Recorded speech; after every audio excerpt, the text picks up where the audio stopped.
దేవునికి స్తోత్రం. మీ అందరికి ప్రత్యేకమైన వందనాలు తెలియజేస్తున్నాం. ప్రియమైనటువంటి దేవుని బిడ్డలారా, ఈ యొక్క సాయంత్రకాలపు సమయంలో మరి మనము ఇలాంటి డేస్లో ఉంటూ ఉన్నాం, శ్రమల దినాల సమయాలలో ఉంటూ ఉన్నాం. కనుక ఇక్కడ ప్రభు అయినటువంటి క్రీస్తు వారు ఆయన చేసిన కార్యాలలో ఈ శ్రమల దినాల్లో ప్రభు కార్యము తలంచుకుంటూ ఆయన మన కొరకు ఏం చేశాడో అది తలంచుకోవాలి. ఆయన కలవరి శిలువలో బలి అయ్యాడు, రక్తాన్ని కార్చాడు. మనము ఆయన శ్రమలను ధ్యానిస్తూ ఉంటున్నామంటే ఆయన గురించి ధ్యానించడము కాదు, కానీ ఆయన శ్రమలలో మనం ఉన్నాం. ఆ విషయం మనం మరవద్దు.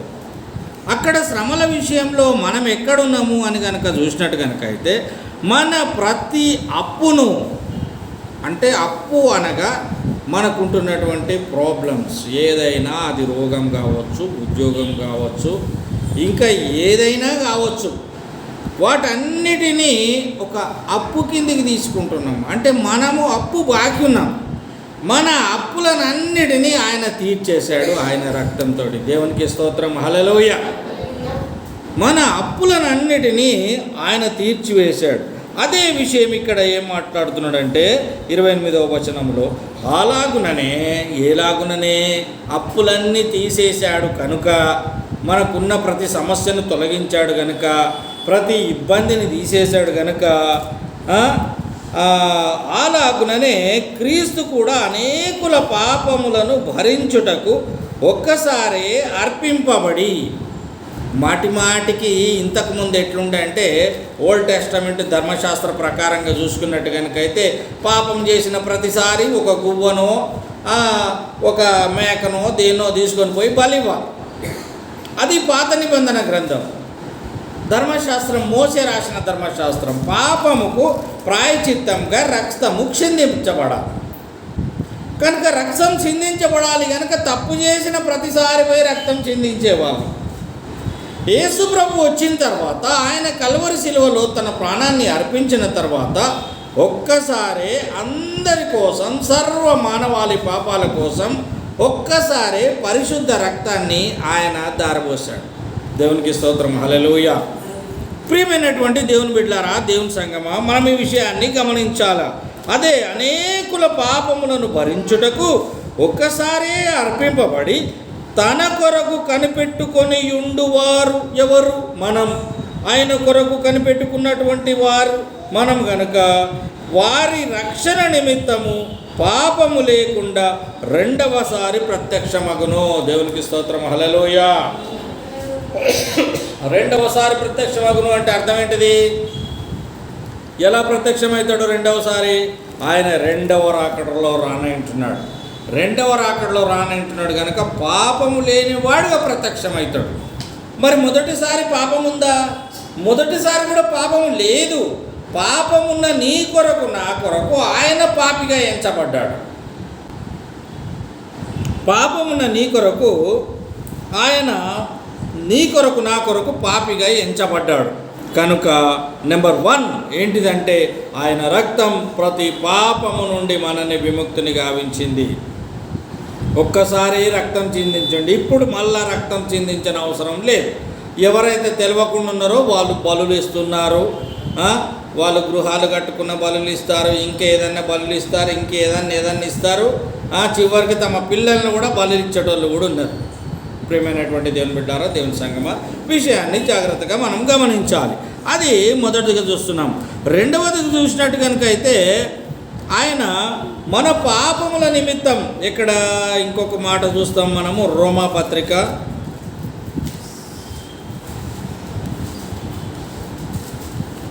రోమీయులకు రాసినటువంటి పత్రికలో 5వ అధ్యాయం 9వ వచనంలో ఇలాగ రాయబడి ఉంటున్నది.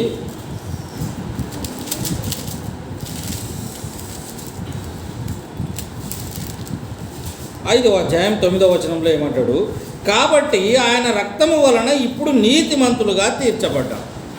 అంటే జస్టిఫై అయిపోయింది, తీర్పు తీర్చేశాడు. ఎట్లా తీర్పు తీర్చబడ్డాం మనము? ఆయన రక్తం వలన మనము తీర్పు తీర్చబడ్డాం. ఇక మనకు తీర్పు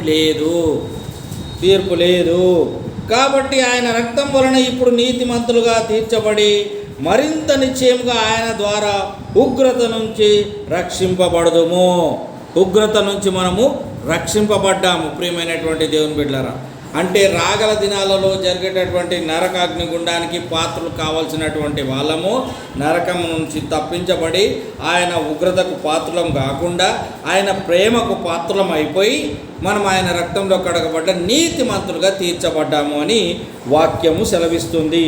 నీతిమంతులముగా తీర్చబడి అంటే మనకు జస్టిఫికేషన్ జరిగింది. ఇప్పుడు మనం ఎవరము అంటే ఆయన మనల్ని నీతిమంతులు అంటున్నాడు. నువ్వు నీతిమంతులుగా ఉన్నావా లేదా అన్న విషయం నీకు తెలుసు. రోమపత్రిక 5వ అధ్యాయం 9వ వచనం. నువ్వు నీతిమంతులుగా ఉన్నావా లేదా అనేది నీకు తెలుసు. కానీ ఆయన అయితే నీతిమంతులుగా నిన్ను తీర్పు తీర్చాడు. అంటే నువ్వు నీతిమంతుడివి అని జస్టిఫికేషన్ ఇచ్చాడు. ఇప్పుడు కోర్టులో ఒక కేసు వాదిస్తూ ఉన్నప్పుడు ఈయన అడ్వకేట్గా వచ్చి మనము బోన్లో నిలబడ్డప్పుడు మన పట్ల ఏమన్నాడంటే ఆయన మన కొరకు రక్తాన్ని గార్చి మనల్ని నీతిమంతులుగా చేసేసిండు. ఈయన నీతిమంతుడు అని జస్టిస్కు చెప్పేసిండు, న్యాయాధికారికి చెప్పేసిండు. ఇక తర్వాత మనం తప్పులు చేస్తే బాధ్యత ఆయనదిగా, ఎందుకంటే ఆయన విడుదల చేసిండు మనల్ని. ఈయన తప్పులు చేసిండు, ఒప్పుకున్నాడు. ఈయన తప్పుకు నేను పరిహారం కడుతున్నానని కట్టేసిండు. ఆయన బ్లడ్ ఇచ్చేసిండు, ఆయన రక్తం ఇచ్చేసిండు. కనుక మనం నీతిమంతులం అయిపోయినాం. మనము నీతిమంతులుగానే ఉండాలి కదా. మళ్ళా నీతిని మనం పోగొట్టుకొని మళ్ళీ పాపం చేస్తే బాధ్యుడు ఎవరు? ఆయన బాధ్యుడు, మనమే బాధ్యులము అవుతాం. అది రెండవదిగా చూస్తూ ఉంటున్నాం ప్రియమైనటువంటి దేవుని బిడ్డలారా. ఇక మూడవదిగా చూసినట్టు కనుకైతే ఎఫెసీ పత్రిక 1వ అధ్యాయం 7వ వచనంలో ఏమని రాయబడి ఉంటున్నదంటే ఆయన రక్తము ద్వారా మనలను క్షమించాడు. దేవునికి స్తోత్రం, హల్లెలూయా. ఆయన రక్తం ద్వారా మనలను క్షమించాడు. ఆయన రక్తాన్ని మన కొరకు ఎందుకు గార్చాడు?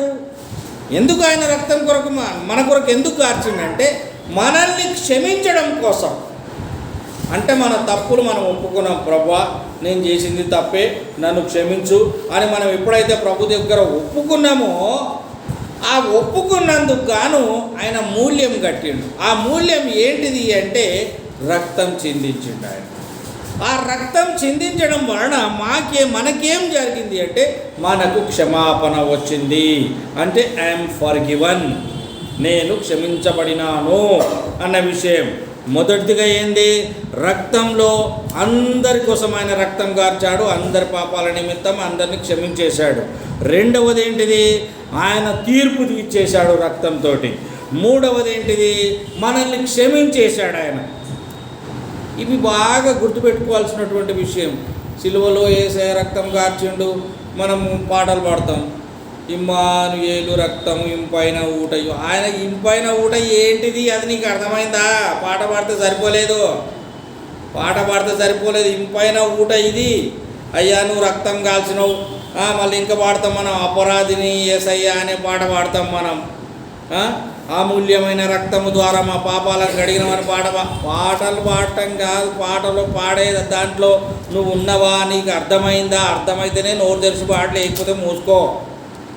అర్థం కావాలి నీకు ఫస్ట్ పాట అర్థం కాకుండా ఏదో అందరు పాడుతున్నారు కదా నేను పాడతా, అందరు బ్యాప్టిజం తీసుకుంటున్నారు కదా నేను తీసుకుంటా, అందరు బలలో పాలు పంచుకుంటున్నారు కదా నేను పంచుకుంటా. అవన్నీ నిజంగా నువ్వు ఉన్నవా? నువ్వు ఉంటే నువ్వు ప్రభు దగ్గర ఒప్పుకున్నావా? ఒప్పుకుంటే ఆయన రక్తం నిన్ను కడిగిందా? కడిగిన రక్తం నీకు తీర్పు తీర్చిందా? తీర్చిన రక్తం నిన్ను క్షమాపణ ఇచ్చిందా నీకు? ఒకవేళ క్షమాపణ ఇస్తే అప్పుడు నువ్వు పాడవు, అప్పుడు నువ్వు బలలో పాలు పంచుకో, లేకపోతే పంచుకోవద్దు. అది మూడవది. నాలుగవదికి చూసినట్టు కనుకైతే రోమపత్రిక 5వ అధ్యాయం 9వ వచనంలో ఏమని ఉంటున్నదంటే ఆయన యొక్క ఉగ్రత నుంచి మనల్ని తప్పించాడు. నేను అవన్నీ చెప్పడం లేదు, రిఫరెన్స్ మాత్రం చెప్తున్నాను, గమనించండి. రోమపత్రిక 5వ అధ్యాయం 9వ వచనంలో ఐఎమ్ స్ప్రెడ్ ఫ్రమ్ గాడ్స్ రత్ అని ఉన్నది. అంటే అక్కడ అర్థం ఏంటిదంటే ఆయన యొక్క ఉగ్రత నుంచి మనల్ని తప్పించేశాడు. ఒకవేళ ఆయన ఉగ్రత మన మీద ఉన్నదనుకో మనకేం జరుగుతుందంటే జస్టిఫికేషన్లో వచ్చే రాకలో జడ్జిమెంట్లో ఏం జరుగుతుందంటే గొర్రెల్ని మేకల్ని వేరే చేసేస్తాడు. కనుక ఆయన ఉగ్రత మన మీద ఉన్నదంటే మనం మేక అయిపోతాం. దేవునికి స్తోత్రం, హల్లెలూయా. హల్లెలూయా. మేక అయిపోతామంటే అర్థం నరకంలో పడిపోతాం, మనం నరకంలో పడిపోతాం. అక్కడికి వచ్చిన తర్వాత బాబు నువ్వు ఇటువో అని చెప్పేది ఏం లేదు. ఆల్రెడీ జస్టిఫికేషన్ ఇక్కడనే జరుగుతుంది తీర్పు. ఇప్పుడు అంటున్నాడు కదా, తీర్పు మీకు రక్తంతో తీర్చబడ్డది. తీర్పు తీర్చబడి నువ్వు నీతిమంతుడు అయినాక తీర్పు తీర్చబడ్డాక మళ్ళీ అనీతిమంతుడు ఎట్లయితావు నువ్వు? ఒకవేళ మళ్ళీ నువ్వు అనీతిమంతుడు అయిపోతే బాధ్యుడు ఆయన కాదు, మేకలలో డైరెక్ట్ నువ్వే వెళ్ళిపోతున్నావు. మేకల గుంపులో పోయి నువ్వు నిలబడుతున్నావు. అయ్యో ప్రభువా నేను మేకల గుంపులోకి వచ్చేసినాక కూడా వచ్చేసినంటే ఇంకా అప్పుడు కాదు, నువ్వు ముందే ఉండాలి పోవద్దనేది. ముందే పోవద్దు ఆ గ్రూప్లోకి పోవద్దని. ఆ గ్రూప్లోకి వెళ్ళిపోయినావు. నువ్వు వెళ్ళిపోయిన తర్వాత ఎవరేం చేయలేరు. ఆఖరికి కొన్నిసార్లు మనం మాట్లాడతాం దేవుడు కూడా ఏం చేయలేడు అంటారు చూడు. ఇదే ఇక్కడనే దేవుడు కూడా ఏం చేయలేడు. నీకు అప్పచెప్పిండు, నువ్వు వినలేదు, నీ ఇష్టం వచ్చినట్టు నువ్వు ఉన్నావు, నీ ఇష్టం వచ్చినట్టు నువ్వు నడుచుకుంటున్నావు. నేను నీతిమంతుడిగా తీర్చిన కానీ మళ్ళీ నువ్వు అవినీతిమంతుడిగా మొదలు పెట్టుకున్నావు కనుక నువ్వు గొర్రెల కాకుండా మేకలకి వెళ్ళిపోతావు, నరకానికి వెళ్ళిపోతావు. ప్రియమైనటువంటి దేవుని బిడ్డ, దేవుని సంగమా, అది దేవుని ఉగ్రతకు పాలు కాకుండా మనల్ని తప్పించేశాడు. దేవునికి స్తోత్రం. అలాగున 5వదిగా చూసినట్టు కనుకైతే యోహాను సువార్తలో 6వ అధ్యాయం 53వ వచనంలో ఏమని ఉన్నదంటే, ఆధ్యాత్మికంగా మన యొక్క జీవితాలు ఆధ్యాత్మికంగా బ్రతికి ఉండాలి. మనం చచ్చిన వారి వలె కాకుండా మనము బ్రతికి ఉండాలి. We should be alive. మనము ఖచ్చితంగా బ్రతికి ఉండాలా, ప్రాణంతో ఉండాలా. చచ్చిన వారు ఆయన స్తుతించలేరు, మన్ను ఆయనను స్తుతించలేరు. కనుక ఆయన ఏమంటాడు, ఆధ్యాత్మికంగా నువ్వు బ్రతికి ఉండాలా. శారీరకంగా నువ్వు చచ్చిపోవచ్చు, కానీ ఆధ్యాత్మికంగా మాత్రము నువ్వు బ్రతికి ఉండాలి అని వాక్యం ద్వారా సెలవీయబడుతుంటున్నది. ప్రియమైనటువంటి దేవుని బిడ్డలారా, అలాగున మనం చూసినట్టు కనుకైతే యెషయా గ్రంథం 53వ అధ్యాయం 5వ వచనంలో ఇంకొక మాట రాయబడి ఉంటున్నది. I'm at peace with God. అంటే శాంతి సమాధానములు మనకు ఉంటే మనము దేవునితో ఉన్నట్టు. ప్రియమైన దేవుని బిడ్డలారా, మనకు శాంతి సమాధానాలు ఉంటే దేవునితో ఉన్నట్టు. ఎవరైనా మనని ఎదుటి వాళ్ళు చూసినప్పుడు మనము ప్రశాంతంగా కనిపిస్తే దేవుడు మనతో ఉన్నాడని వాడు గుర్తుపడతాడు.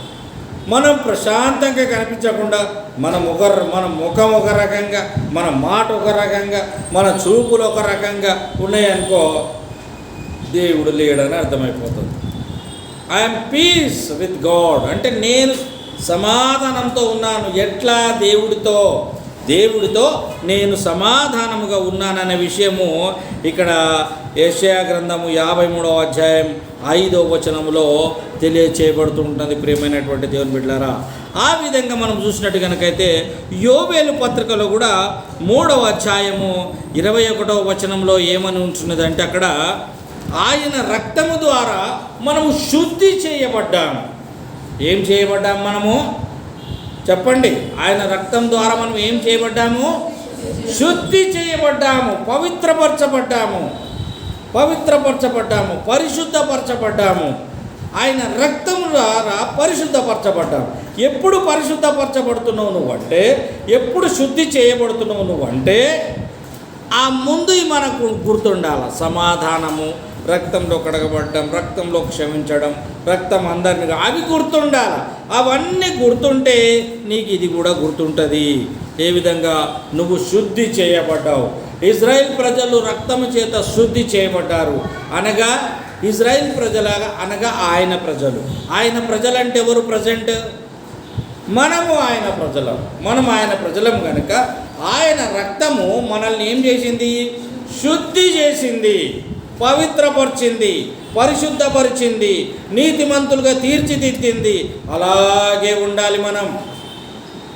1, 2, 3, 4, 5, 10వ తరగతి చదువుకున్నట్టు కనబడాలి, చదువుకున్నట్టు ఉండాలి, చదువు మైండ్లో ఉండాలి. అట్లాగే డిగ్రీ చదివినాం, అట్లాగే డాక్టర్ చదివినాక చదివిన చదువు మైండ్లో లేదనుకో, వాని చెయ్యి కోయమంటే కాలు కోసేస్తాం మనం. దేవునికి స్తోత్రం, హల్లెలూయా. అర్థమవుతుంది కదా, అర్థమవుతుంది కదా. అది మనలో ఉండాలి. శుద్ధి చేయబడ్డావా లేదా? క్రైస్తవులైనటువంటి మనము ఆయన రక్తం చేత శుద్ధి చేయబడ్డాం, నీతిమంతులుగా తీర్చబడ్డాం. అంటే నేర్చుకున్న మనం ఆపరేషన్లో కాలు కోయమంటే కాలు కోయాలి, చెయ్యి కోయమంటే చెయ్యి కోయాలి. లేదు నేను అన్ని కోస్తానంటే అది మనం ఎక్కడ చూస్తుంటున్నామంటే యోవేలు గ్రంథంలో చూస్తుంటున్నాం. ప్రియమైనటువంటి దేవుని బిడ్డలారా, ఆయన రక్తం మనల్ని శుద్ధి చేసింది. అలాగున 8వదిగా చూస్తే 1వ యోహాను పత్రికలో చూసినట్టు కనుకైతే 1వ అధ్యాయము 7వ వచనంలో ఆయన రక్తం మనల్ని శుద్ధి చేయడము అనే మాట ఇక్కడ ఈ యోహాను భక్తుడు ఏమంటున్నాడంటే ఆయన రక్తము మన పాపములను క్లీన్ చేసింది. ఐఎమ్ క్లీన్స్డ్ అంటే మనము క్లీన్ అయిపోవాలి. ఇప్పుడు శుద్ధి చేసినాము అంటే తుడిచేసింది, క్లీన్ చేసినామంటే కూడా అదే అర్థం. శుద్ధి చేసినామంటే కొందరికి అర్థమవుతుంది కాదు. అది శుద్ధి చేసినాము అనేది యోవేలు రాసిండు. శుద్ధి చేయబడ్డాము మనం అన్నాడు. శుద్ధి అంటే ఏంటిది అని పక్కోళ్ళు అడుగుతారు మనం. అందుకే ఇక్కడ ఏమన్నాడంటే క్లీన్ చేయబడ్డది అంటే తుడిచి వేయబడ్డది అని అర్థం. ఆ తుడిచి వేయబడ్డది అనేది యోహాను భక్తుడు చెప్తున్నాడు. 1వ యోహాను పత్రిక 1వ అధ్యాయంలో 7వ వచనంలో అంటున్నాడు ఆయన మన పాపములను సమస్త దుర్నీతి నుండి ఆయన పవిత్రపరిచాడు, అనగా క్లీన్ చేశాడు మన పాపములన్నిటినీ. ప్రియమైనటువంటి దేవుని బిడ్డలారా, అలాగున అది 8వదిగా చూస్తున్నాం. 9వదిగా చూసినట్టు కనుకైతే ఆ ప్రకటన గ్రంథంలో మనకు 12వ అధ్యాయం 11వ వచనంలో ఏమని ఉన్నదంటే I have the power to overcome the enemy అంటే శత్రువు మీద మనకు విజయాన్ని ఇచ్చాడు. దేవునికి స్తోత్రం, హల్లెలూయా. ఎవరిచ్చారు శత్రువు మీద విజయాన్ని? ఆయన రక్తం ఇచ్చింది. ఇప్పుడు యేసుక్రీస్తునికి ఏమిచ్చాడంటే ఆయన ఏమి ఇయ్యని అవసరం లేదురా బాబు, ఆయన రక్తం సమస్తం ఇచ్చేసింది. అర్థం చేసుకున్నోనికి అన్ని ఇచ్చేసింది ఆయన. రోగం రక్తం ఇచ్చిండు, రోగం పోయింది. నీకు సంతానం ఆయన రక్తం కార్చిండు, నీకు సంతానం కలిగింది. సమస్త పాపాలు ఉన్నాయి నీకు, ఆయన రక్తం కార్చిండు, నీ పాపాలు పోయినాయి. నీకు ఉద్యోగం రాలేదు, ఆయన రక్తం కార్చిండు, నీకు ఉద్యోగం వస్తుంది అంతే. దేవునికి స్తోత్రం, హల్లెలూయా. కనుక ఆయన ఏమంటాడంటే అక్కడ I have the power to overcome the enemy అంటే శత్రువు మీద మనకు ఆయన రక్తం విజయం ఇచ్చింది. ఎక్కడ విజయం ఇచ్చింది? సాతాను యొక్క మరణపు ముళ్ళును విరిచాడు ఆయన. ఎక్కడ విరిచాడు? ఆయన కలువరి శిలువలో చివరి రక్తపు బొట్టు వరకు దారబోసాడు. దట్ మీన్స్ ఆ రక్తాన్ని దారబోసాడు కనుక పాపపు ముళ్ళును విరిచేశాడు. సాతాను మీద విజయాన్ని పొందుకున్నాం మనం. కనుక ఆ విజయం మనకు వచ్చింది ఆయన రక్తము ద్వారా. ప్రియమైనటువంటి దేవుని బిడ్డలారా, అలాగున మనము ఇది 9వదిగా చూసినాం. 10వదిగా చూసినట్టు కనుకైతే గలతీ పత్రిక 3వ అధ్యాయం 13వ వచనంలో రాయబడి ఉంటున్నది ఏమంటున్నాడంటే I'm no longer under the curse of the law. ధర్మశాస్త్రం యొక్క నిబంధనలో, ధర్మశాస్త్రం యొక్క కట్టుబాట్లలో మనం ఇరుక్కొని లేము. ఎందుకు ఇరుక్కొని లేము? అక్కడ కంటికి కన్ను పంటికి పన్ను అని ఉన్నది. తప్పు చేస్తే వెయ్యమని ఉన్నది. చెయ్యితోడు కొట్టిండ్రా అంటే మనం చెయ్యిర కొట్టని ఉన్నది. వాడు కన్ను కొట్టిండ్రా అంటే కన్ను వీకేయని ఉన్నది. పన్ను కొట్టినంటే పన్ను వీకేయమన్నది. అది ఇప్పుడు దాని కింద మనం లోబడి లేము. మనం బయటకు వచ్చినాం. యేసయ్య దగ్గరికి వచ్చినాక ఆయన ఏం చేసేసిందంటే క్షమించేసిండు. ఇప్పుడు పన్నుకు పన్ను లేదు. వాడు ఎందుకు, ఇప్పుడు ఉదాహరణకి మనల్ని ఒకటి తిట్టాడు, వాడు ఎందుకు తిట్టాడు అనేది వాని మనస్సులో కలిగినటువంటి పాపపు ఆలోచన, వాని హృదయంలో ఉన్నటువంటి పాపపు ఆలోచనను పెరిగివేయాలి. ఇప్పుడు వానికి తప్పు చేసిండు కదా అని ఉరిశిక్ష చేసి చంపేసినాం అనుకో, లాభం ఏమొస్తుంది? ఆడు చచ్చిపోయి, ఆడు మారు మనసే పొందకపోయి, ఆయనకి మంచి తెలియకపోయే, చెడు తెలియకపోయే. ఆయనకి మంచి తెలవాలంటే యావత్తీవ కారాగార శిక్ష 10 సంవత్సరాలు వేసి 14 సంవత్సరాలు వేసి బయటికి తీసుకొస్తే అమ్మా ఒక్క తప్పు చేసినందుకు ఇన్ని రోజులు నన్ను లోపడేస్తారా? అమ్మో ఇలాంటి తప్పు మళ్ళీ చెయ్యొద్దురా బాబు అని వానికి జ్ఞానోదయం కలగాలి. అది యేసయ్య కోరుకునేది, జ్ఞానోదయం కలగాలి. యేసయ్య ధర్మశాస్త్ర ప్రకారంగా ఉరిశిక్ష లేదు.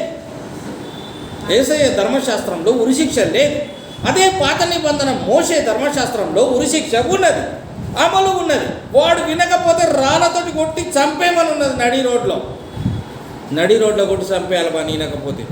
ఈయనంటాడు వాడు ఎందుకు వినలే, ఏమి కారణం, వాని బ్యాక్గ్రౌండ్ ఏంటిది, అది నువ్వు ముందు సెర్చ్ చేయాలి. వాని బ్యాక్గ్రౌండ్ తెలుసుకోవాలా. వాని బ్యాక్గ్రౌండ్ తెలుసుకుంటే నీకు అర్థమవుతుంది వాడికి ఎందుకు తప్పు చేసిండు అనేది.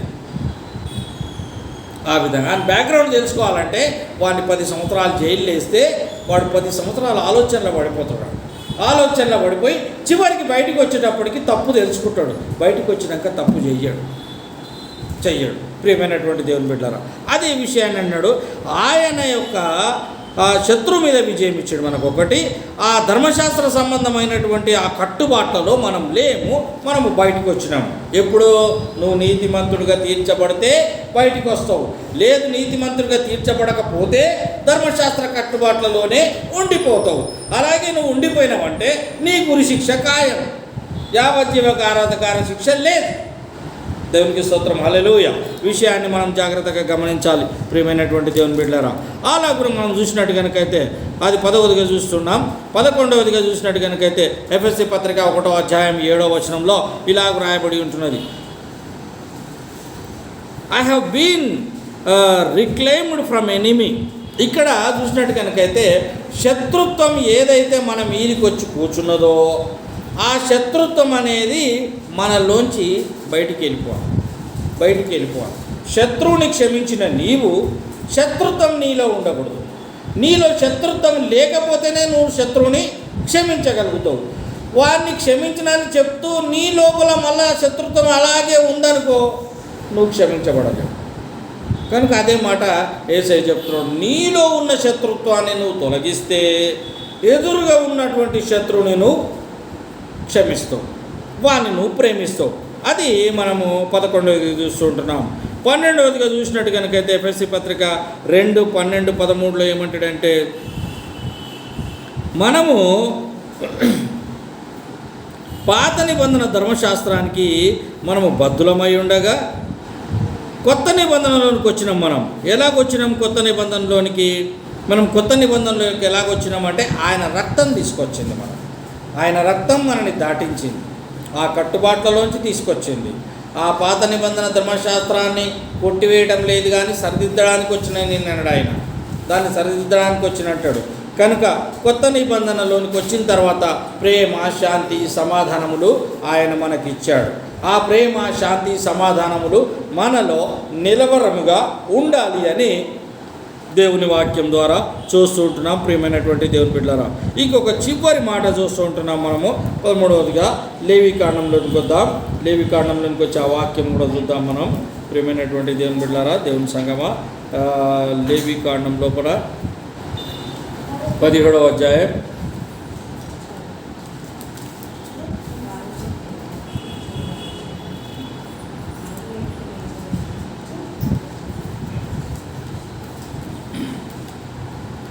17వ అధ్యాయము. ఈ 17వ అధ్యాయంలో చూసినట్టు కనుకైతే ప్రియమైనటువంటి దేవుని బిడ్డలారా, 17వ అధ్యాయంలో 11వ వచనం చూస్తూ ఉంటున్నాం మనము. 11వ వచనం అనగా మనం 10వ వచనం నుంచి చదువుతాం. మరియు ఇశ్రాయేలీల కుటుంబంలోనేమి మీలో నివసించు పరదేశులలోనేమి ఒకడు దేని రక్తమును తినినను రక్తము తినువానికి నేను విముఖుడనై జనులలో నుండి వారిని కొట్టివేయుదును. రక్తము దేహమునకు ప్రాణము. మీ నిమిత్తము ప్రాయశ్చిత్తము చేయునట్లు బలిపీఠము మీద పోయిటకై దానిని మీకిచ్చి తిని, రక్తము దానిలోనున్న ప్రాణమును బట్టి ప్రాయశ్చిత్తము చేయును. ప్రియమైనటువంటి దేవుని బిడ్డలారా, ఇక్కడ చెప్పేది ఏంటంటే మనకుంటున్నటువంటి ఏదైతే పాపం ఉన్నదో ఈ పాపం సమస్తం రక్తం చిందిస్తేనే కానీ పాపం పోదు అంటున్నాడు. మరి రక్తం చిందిస్తే పాపం పోదు అన్నప్పుడు ఆయన రక్తం చిందించాడు యేసుక్రీస్తు ప్రభులవారు. యేసుక్రీస్తు ప్రభులవారు ఆయన జన్మింపక మునిపే, ఆయన లోకంలోనికి రాకమునిపే ఈ మోషే గారు ఇక్కడ లేవికాండంలో రాసి పెట్టాడు. మన రక్తము మన దేహమునకు ప్రాణం. ఈ ప్రాణము ఎక్కడుంటుంది? ఇప్పుడు మనలో ప్రాణం ఉంది కదా, ప్రాణం ఎక్కడ ఉంటుంది మనకు చెప్పండి? ఎక్కడ ఉంటుంది? ఇప్పుడు మనకు ఈ చెయ్యి ఇరగొట్టినా కూడా బతికే ఉంటాం. మనం చెయ్యి తీసి పక్కన పెడితే కూడా బతికే ఉంటాం. కాలు తీసి పక్కన పెట్టినా కూడా బతికే ఉంటాం. కన్ను తీసి పక్కన పెట్టినా, చెవు తీసి పక్కన పెట్టినా, ముక్కు తీసి పక్కన పెట్టినా పెడదామా? పక్కన ఉంటాం కదా. ఇవన్నీ తీసి కోసి అన్నీ పక్కకు పెట్టినా కానీ కూడా మనం బతికే ఉన్నాం. అంటే మనకు ప్రాణం ఎక్కడుంది అన్నట్టు? రక్తంలో ఉంది ప్రాణం. ప్రాణము రక్తంలో ఉన్నది. ఏసే ప్రాణం ఎప్పుడు పోయింది? చివరి రక్తపు బొట్టు వరకు దారపోసినాక ప్రాణం పోయింది. అప్పుడు వరకు పోలే ఆయన ప్రాణం. అలాగే ఇప్పుడు మనకు ఏదైతే ఎవరైనా చంపుతే కానీ జరిగేది ఏంటిదంటే, వాడు రక్తం ఉన్నంత వరకు వాడు బతికే ఉంటాడు. వాడిని కాలు కోసినా, చెయ్యి కోసినా, నువ్వు ఏమన్నా పోయి బతికే ఉంటాడు. ఆడు ఈవెన్ తలకాయ కోసినావు అనుకో, బాడీ బతికే ఉంటుంది, కొట్టుకుంటుంటుంది బాడీ. ఎందుకు కొట్టుకుంటున్నది? రక్తంలో ప్రాణం ఉన్నది. రక్తంలో ప్రాణం ఉన్నది. అదే అంటున్నాడు ఈయన. ఏమంటున్నాడు ఇక్కడ? రక్తము దేహమునకు ప్రాణము, మీ నిమిత్తము ప్రాయచిత్తము చేయునట్టు బలిపీఠము మీద పోయిటకై దానిని మీకు ఇచ్చి తిని. ప్రాణాన్ని ధారపోసిండు అన్నట్టు ఆయన. దాన్ని మీకు ఇచ్చిన, బలిపీఠం మీద పోసిన అంటే ఆయన త్యాగమైపోయింది కదా, బలైపోయింది కదా యేసుక్రీస్తు ప్రభు. బలైపోయిందంటే రక్తం ఆయనలో ఉన్నదా? లేదు. అందుకే మనకు అర్థం కావడం కోసం ఆయన ఏమన్నాడు చెప్పిండంటే, చివరి రక్తపు బొట్టు వరకు ధారపోసాను అన్నాడు. అంటే మన కొరకు, మనం బతికుండడం కోసం, మనము తీర్పు తీర్చబడడం కోసం, మనము క్షమించబడడం కోసం, ఇక్కడ మనము దేవుని ఉగ్రత నుంచి తప్పించడం కోసం, మనము జీవముతో ఉండడం కోసం, మనము సమాధానముగా ఉండడం కోసం, మనము శుద్ధి చేయడం కోసం, మనల్ని పవిత్రపరచడం కోసం, ఇవన్నిటి కోసం ఆయన రక్తం కాచి. ఈ శ్రమల దినాలలో మనం జ్ఞాపకం చేసుకుంటున్నాం ఏంటిది అంటే, ఆయన రక్తం మనల్ని శుద్ధి చేసింది, సర్వ పాపముల నుండి మనల్ని పవిత్రపరిచింది. కనుక రక్తాన్ని మనం గుర్తు చేసుకోవాలి. అందుకే దివ్యమైన బైబిల్ గ్రంథం, దివ్య గ్రంథమైనటువంటి బైబిల్లో రక్తం తినకూడదు అని రాయబడి ఉంటున్నది. కొందరు మేకల రక్తం, గొర్రెల రక్తం, బర్రెల రక్తం తింటారు. రక్తం తినకూడదు అన్నాడు. అంటే ప్రాణమును నువ్వు తినొద్దు అని అర్థం. రక్తంలో ప్రాణం ఉంటుంది కనుక నువ్వు దానిని తినకూడదు అన్నాడు. ఇప్పుడు మేకలు, గొర్రెలు మనం అన్నీ తింటాం, రక్తం తినొద్దు అన్నాడు. గొర్రె మాంసం తింటావా, నువ్వు మేక మాంసం తింటావా, అది నీకోసమే, కానీ ప్రాణం నీకోసం కాదు. నువ్వు ప్రాణం తిను, ప్రాణం ఆయన దగ్గరికి వెళ్ళిపోతుంది. కనుక ప్రియమైనటువంటి దేవుని బిడ్డలారా, ఈ ప్రత్యేకమైన దినంలో మనం చూసింది ఏంటంటే, రక్తం, యేసయ్య రక్తం, ఆయన శ్రమల దినాలలో రక్తాన్ని కార్చాడు. ఆ రక్తం మన కొరకు ఏం చేసింది? మరి ఆ రక్తం మనకు గుర్తుందా? ఆ రక్తం మనకి ఎన్ని విధాలుగా మనకు మేలు చేసిందో ఆ మేళ్ళన్నీ మనకు గుర్తున్నాయా? ఆ మేళ్ళన్నీ మనకు గుర్తుంటే మనం తప్పులు చేయం, మనం అబద్ధాలు ఆడం, మనం దొంగ చూపులు చూడం, దొంగ వినికిడి వినం, దొంగ నడకలు నడవం, మనం దొంగ చేతలు చెయ్యం. ఇలాంటి తప్పుడు చేతలు ఏవి చేయకుండా పవిత్రంగా, పరిశుద్ధంగా, నీతిమంతులుగా జీవిస్తాం. అలాగూ జీవించడం కోసమే యేసయ్య నీ కొరకు, నా కొరకు రక్తాన్ని కార్చాడు. ఆ రక్తం గుర్తుపెట్టుకోవడానికే ప్రతి ఆదివారం కూడా మనము బలలో పాలు పంచుకుంటున్నాం. ఎందుకు పాలు పంచుకుంటున్నాం?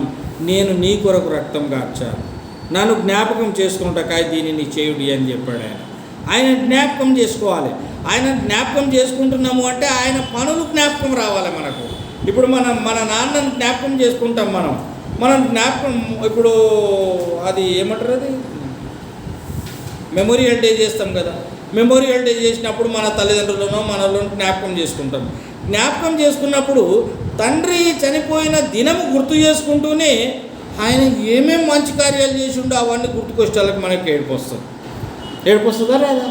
ఏడుపు వస్తుంది. మా నాన్న ఇలా చేసేవాడు, అలా చూసేవాడు, మా నాయన మమ్మల్ని ఎంతగానో ప్రేమించేవాడు, తను తినకుండా కూడా మాకు పెట్టేవాడు, తనకు బట్టలు లేకపోయినా మాకు బట్టలు ఇచ్చేవాడు, తను ఎండకెండి వానకు తడిసి మాకు మాత్రం మంచి వస్త్రాలు ఇచ్చాడు, మంచి గృహాన్ని ఇచ్చాడు. మరి ఆయనతోనే మమ్మల్ని, మరి ఆయన ఉన్నంత వరకు కూడా ఆయనతోటి మమ్మల్ని జాగ్రత్తగా కాపాడుకున్నాడు అని మనం చెప్తాం. అనగా మంచివాడు మన కొరకు రక్తం కార్చాడు, ఆయన నీతిమంతుడు. నీతిమంతుని జ్ఞాపకం చేసుకున్నప్పుడు నీతిమంతుని కార్యాలు కూడా జ్ఞాపకం చేసుకోవాలి. నీతిమంతుని కార్యాలు జ్ఞాపకం చేసుకున్నప్పుడు ఆ కార్యాలలో మనము జీవించాలి. అలాగే దేవుడు నీకు నాకు సహాయం చేసి నడిపించును గాక. ఆమేన్. తలవంచండి.